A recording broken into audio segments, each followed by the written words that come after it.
I was wondering if you were going to introduce me as the professional gay.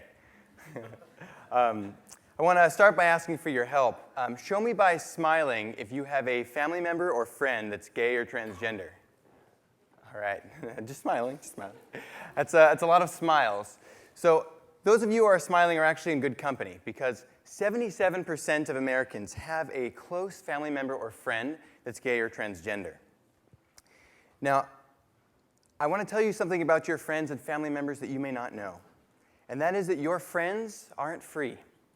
And this may even apply to some of you. Even as I stand before you today, just as an example, I might look like I'm doing fine, but I can actually still be legally fired in 29 states just for being gay. I can still be legally evicted from my home in over 30 states if my landlord doesn't happen to like gay people. I don't have access to over 1,100 federal rights and privileges that my brother has just by nature of his birth. And that's everything from Social Security benefits to my partner or hospital visitation rights. Guys, there's a lot. And I think about these a lot and I think, that scares me. It scares me because I want to have a family someday. And I can't imagine raising children without the same rights and privileges as everyone else. It scares me because I remember what it was like when I came out when I was 16. And I thought that because I wasn't a full citizen, I wasn't a full human. And there's too many kids that still think that. It scares me because some projections show it could be 10 to 20 years before I know what it's like to be a full and free citizen of this country. So if you hear this and you think like I think, you might be wondering, how do we speed this up? Well, to speed this up, I believe it's going to take a lot more people committing to know, to care, and to vote with gay rights in mind. You might call that a movement. But how do we mobilize a movement to get people to focus on gay rights when, honestly, there are so many issues out there vying for our attention, so many global intractable problems? Well, even in this mix of issues, there's always one thing that seems to grab our attention. Our friends.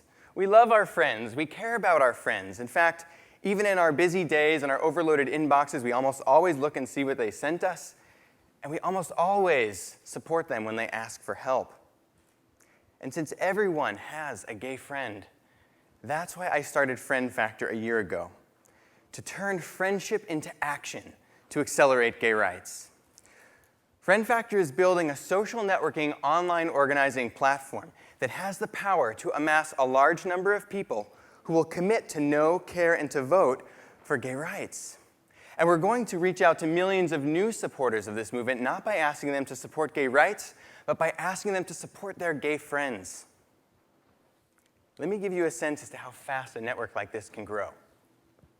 I tested out this concept last year, and I invited 600 straight friends of mine on Facebook to a group and asked them if they would sign up to stay tuned about what they could do based on where they lived to help me become their legal equal.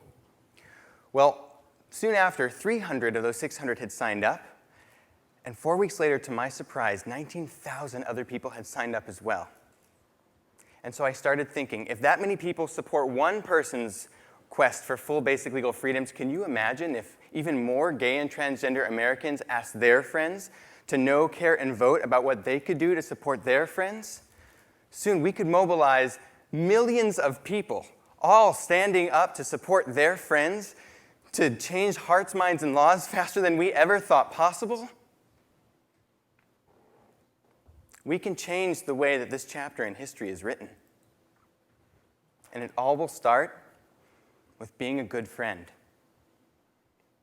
My friends, it's time.